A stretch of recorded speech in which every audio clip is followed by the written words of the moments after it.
Okay, we've looked at line and how Charles Birchfield used line, and you've defined it in your section.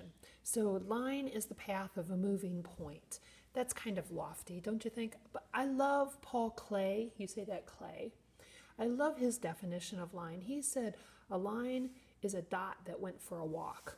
And if you think about that, if I have a dot here and it goes for a walk, it is kind of the path of a moving point, isn't it? So a dot that went for a walk, I'm sure you'll remember that way faster than you'll remember the path of a moving point. So in your sketchbook, in this section online, you're going to use a pencil, but I'm doing a pen so that I'm using a pen so you can see it a little better on the video. So we saw a lot of different kinds of lines. We saw some vertical lines, longer vertical lines. We saw some short series of vertical lines.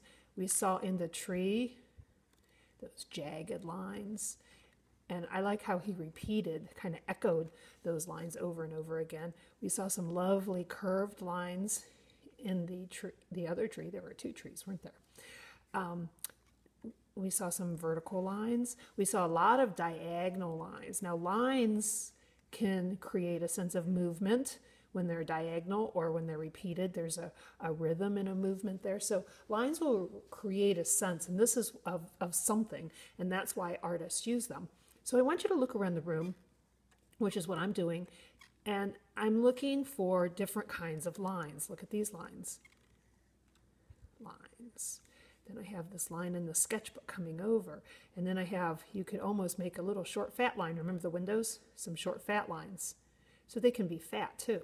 Okay, so you're going to look around and create a sense of line. So pause the video, or look for lines and draw them that are here in the room. Then I want you to pause the video before you move on and do this, okay? Then unpause it, and then you're going to come back to another drawing.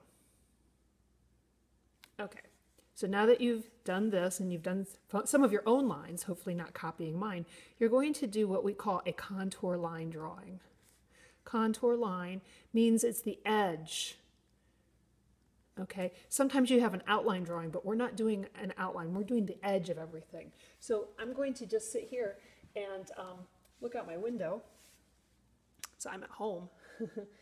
And I'm going to draw the edge of one of the flowers outside. And I can pick up my pen if I want. Sometimes I'm going to ask you to not pick up your pen. The edge of a flower, petal.